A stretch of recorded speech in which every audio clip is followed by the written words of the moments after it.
Hi, good morning. Karamihan sa mga may anxiety disorder ay takot masaktan ang kanilang pamilya at kahit kanilang sarili. Okay? Ito ang video na magpapaliwanag sa iyo kung ano ang mekanismo ng anxiety disorder para mawala yung takot ninyo kung magagawa nyo yon. Okay? So ngayon pa lang pangunahan ko na hindi nyo magagawa yon. So I'm assuring you na hindi nyo magagawa yon unless talaga may ibang kondisyon pa ang pag-iisip ninyo o yung inyong brain. Okay? But kadalasan, itong video na to ay for anxiety only. No? Hindi ito tatalakay sa iba pang kondisyon ng brain but anxiety only. Kung anxiety lang, then I assure you na hindi ka mananakit ng mahal sa buhay o ng sarili mo. Okay? So I hope that's clear. So my name is Jeremy. I'm not a doctor. I'm not a health professional. I'm not a practicing psychologist. But I'm a graduate of BS Psychology and I took a class sa Australia for cognitive behavioral therapy. So ako po ay may certificate na ako ay naka-attend ng class for CBT or Cognitive Behavioral Therapy, which is the gold standard for management of anxiety disorder, depressions, and other mental conditions. Okay? So, at least klaro yun. Ano? So, mabalik tayo. So, takot ka bang masaktan? At bakit kaya kong sabihin sa inyo na hindi nyo magagawa yon? Okay? Una, kailangan natin maintindihan kung bakit nangyayari yon. First, kapag nakakaramdam tayo ng discomfort sa katawan or something na hindi natin ma-explain sa sarili natin, yun yung tinatawag ni Claire Weeks na bewilderment. No? Ang katawan natin at ang utak natin, gusto laging assured yan. Gusto niya laging naiintindihan yung mga bagay-bagay. Kapag hindi na naintindihan, nagkakanda-turete na yan. No? Nagkakaroon ng anxiety kasi hindi niya maintindihan, walang assurance. No? Ang brain natin ganon. So, ngayon, kapag nakakaramdam ka or may mga bagay-bagay ka na hindi maintindihan, yung sarili mong utak ang nagke-create ang nagke-create ng rason para maramdaman mo or ma-explain mo sa sarili mo kung ano yung nangyayari sa'yo. Halimbawa, ilang araw ng masakit ang ulo ko. So sasabihin ni brain sa'yo, may cancer ka. Kasi wala siyang maisip kung bakit ganon. So ngayon, ang problema doon, hindi ka naman doktor at walang test na nagsasabing may cancer ka, pero yung utak mo sasabihin niya may cancer ka kasi ilang araw nang masakit ang ulo mo ganun lang din kalimitado ang iyong pag-iisip. So ngayon, ang tendency niyan, paniniwalaan mo yung sarili mo at kapag pinaniwalaan mo na yung sarili mo, may takot na. Isipin mo ba naman, sinabi mo sa sarili mo may cancer ka, sino hindi matatakot doon? Kaya importante dito ang professional help. Kaya kailangan pupunta talaga tayo sa doktor para marinig natin sa kanila kung ano yung dahilan kung bakit sumasakit ang ulo natin. Okay? Another example.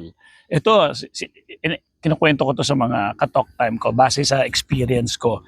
Maliit ako, bata pa ako. Alam nyo, predisposed na talaga ako for anxiety kasi bata pa lang ako. Alam ko na meron akong ganung pakiramdam, anxiety. Kaya nung tumanda ako, na-realize ko, nasa genes talaga namin. No? Kasi bata pa ako, meron na ako. Siyempre, nung bata ka, hindi maintindihan kung ano yun. Pasalamat nga kayo, may mga ganitong available information reference na kayo. May mga YouTube videos na. Pero again, paalala lang, ang mga sinusundan lang po natin dapat sa mga YouTube, social media, ay yung mga credible na tao, yung mga nag-aral, may certificate, doktor, no? At alamin niyo talaga kung totoong doktor kasi baka naka white coat lang, kala niyo doktor na. Hindi po ganoon. May mga taong mandirin lang. Okay? Kaya ako sinasabi ko na umpisa pa lang, hindi ako doktor, hindi ako health professional, hindi ako practicing psychologist. Para klarong-klaro yan. But because I have it myself, graduate din naman ako ng BS Psychology. In fact, may certificate nga ako ng CBT. Yung ibang psychologist nga wala. Okay? So, yun yung advantage sa akin. Ngayon, tuloy natin pero gusto ko lang, kung gusto niyo kausapin, pwede kayo mag-message sa akin. Kayo po ang magsasabi kung magkano yung kaya ninyo dahil tulong ito. Kapag nakita kong fair sa akin, fair siya sa oras ko, sa skills ko, at sa aking certificate, pagbibigyan kita. Okay? Pero pag hindi, meron namang YouTube videos ako na libreng-libre. Okay. So, balik tayo.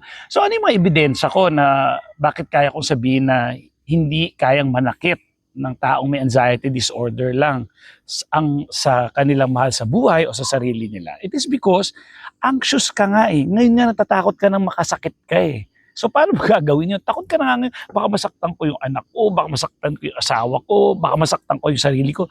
Eh mismong yun, yung takot mo na yun, sa tingin mo magagawa mong saktan sila?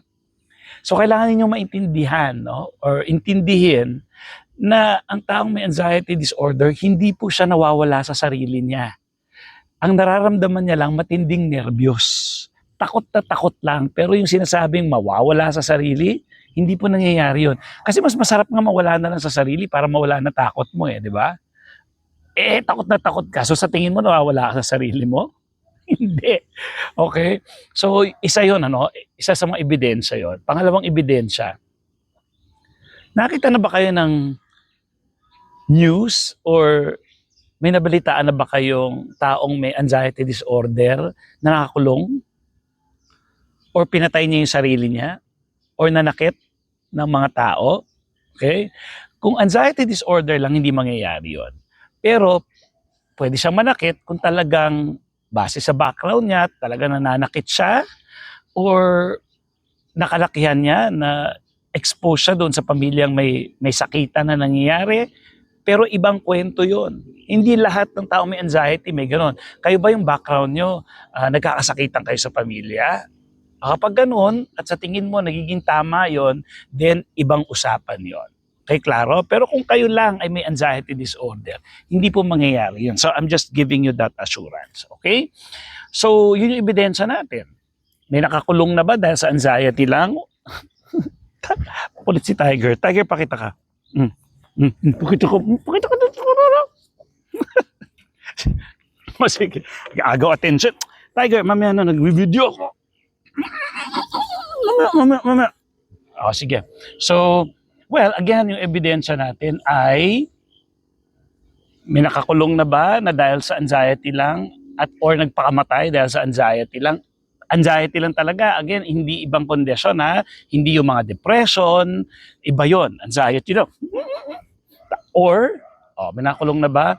Or kayo mismo, nakapanakit na ba kayo ng kapwa ninyo? Talagang napuruhan nyo dahil sa anxiety ninyo? So walang ganon. Okay? So usap tayo, lalo na yung iba't ibang mga concerns ninyo, kaya nating ayusin yan, okay? Para maging maguminhawa ang inyong buhay, okay? Dapat po diagnose ng doktor at i-message nyo ako, hindi po comment, message kung gusto nyo ako makausap. Again, sa bayad, kayo po magsasabi sa akin. Kapag nakita kong fair, pagbibigyan ko kayo. Bye!